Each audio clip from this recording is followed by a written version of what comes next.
discute pas avec le M23. Les négociations ou discussions, moi je préfère dire discussions, je les veux.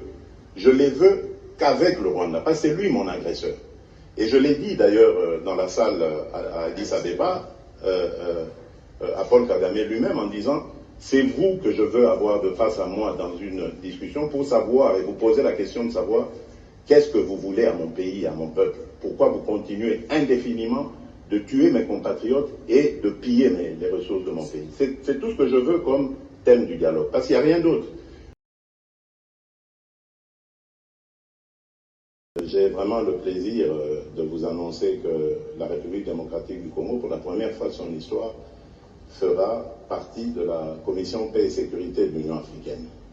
C'est très important. Et aussi, pour la première fois depuis très très longtemps, nous allons pouvoir, et c'est confirmé maintenant, ça a été endossé par l'Union africaine, nous allons pouvoir faire partie du Conseil de sécurité des Nations Unies dans l'exercice 2026-2028. Ça, c'est aussi de l'acquis.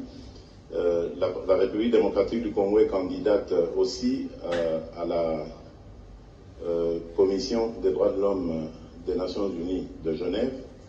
Donc là, le travail diplomatique continue.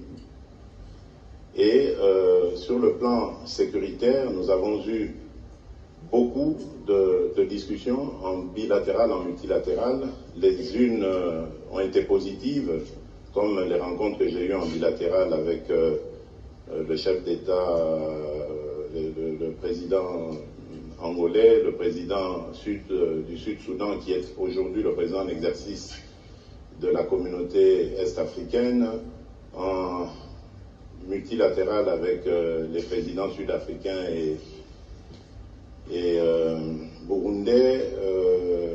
J'oubliais le Zambien, mais ça c'était plus pour l'aspect économique et aussi quelque peu sécuritaire, parce que vous savez que nous partageons une frontière commune avec la Zambie, mais l'accent était plus mis sur le projet du corridor de Lobito. Sur le plan sécuritaire, malheureusement, la réunion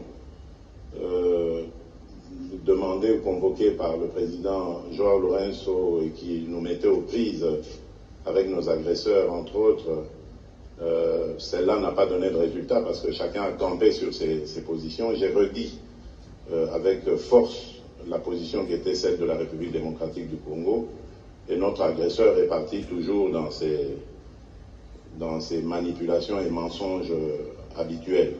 Qu'à cela ne tienne, un autre rendez-vous a été proposé par le président João Lourenço, celui de nous rencontrer séparément.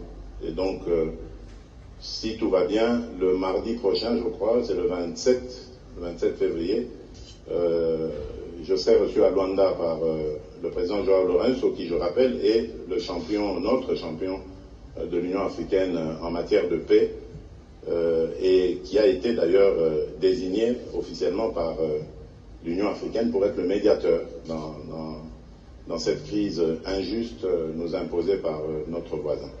Donc voilà.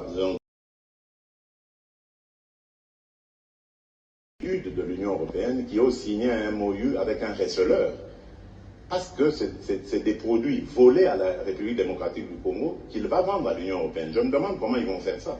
On en parlera peut-être plus tard.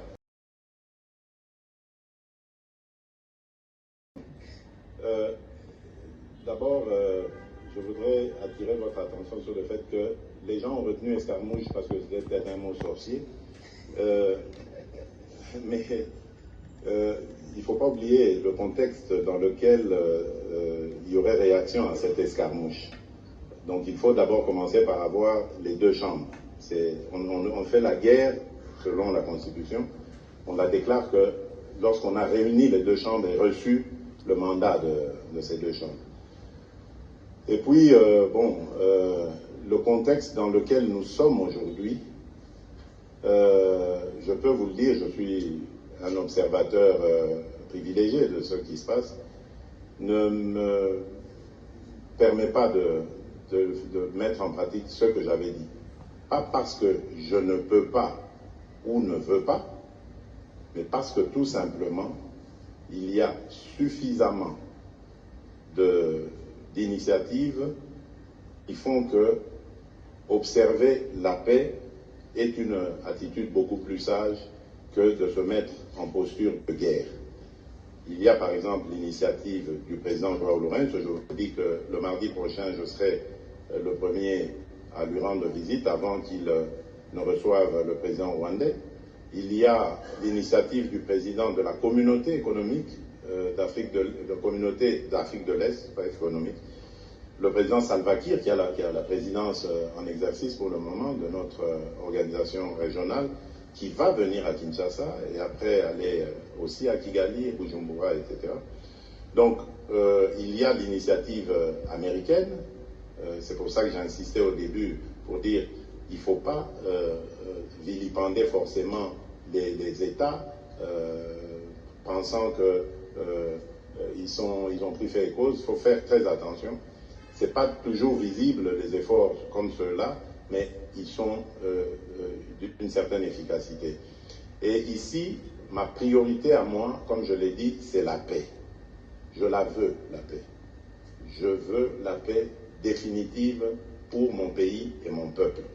Et pour ça, je suis prêt à accepter de mettre entre parenthèses mes velléités belliqueuses, si elles doivent sortir en moi. Donc je les mets d'abord en pause parce que je veux donner la chance à la paix. Si on peut obtenir cette paix de manière, pas par la guerre, j'allais dire, avec des méthodes non guerrières, mais je signe des deux mains pour l'avoir.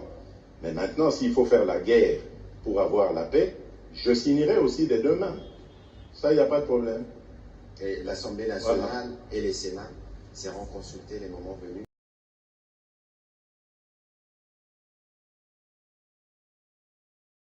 À la violation de la Constitution, non, je n'ai pas l'impression, madame, le mot est trop fort. Je n'ai pas l'impression d'avoir violé la Constitution.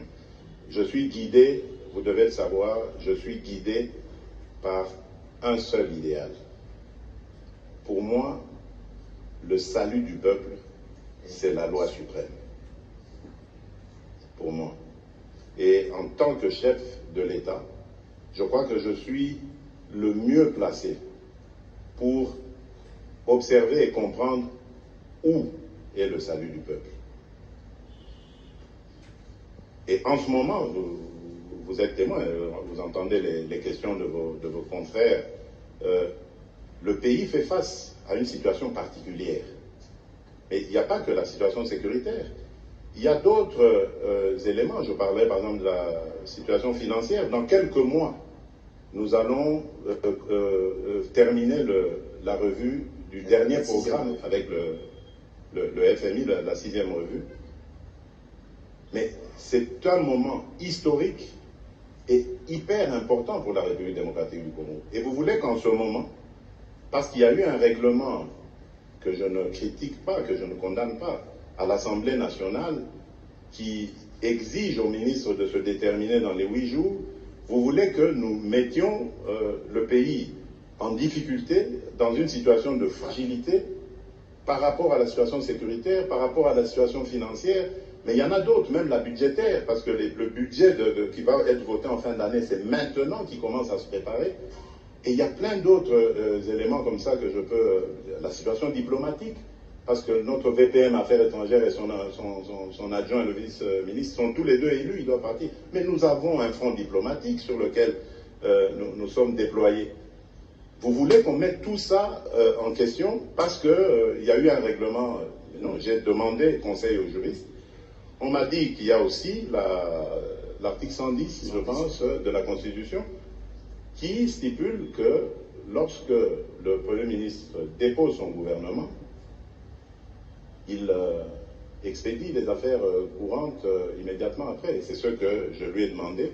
Et je tiens à préciser ici, pour rassurer nos téléspectateurs, l'opinion nationale, qu'il ne sera pas question de toucher 2 émoluments.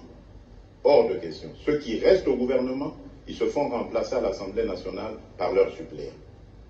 Pendant ce temps, jusqu'au moment où il y aura un nouveau gouvernement, si ce nouveau gouvernement est là, ceux qui seront retenus demeurent dans leur mission, les autres retournent à l'Assemblée nationale et ce sera à cette dernière de régler le problème avec les suppléants qui étaient là. Mais il n'est pas question de toucher deux émoluments. Les ministres qui restent, tous vont rester là. Ils vont rester et toucher leur traitement de ministre. Donc ça, je tenais à le dire, parce que c'est plus ça qui me préoccupe. Le reste, c'est, j'allais dire, du juridisme. Bon, je laisse aux juristes le soin d'en discuter. Moi, ma mission, elle est de protéger le peuple, de protéger le sol congolais, et c'est à ça que je m'acquitte. Le reste...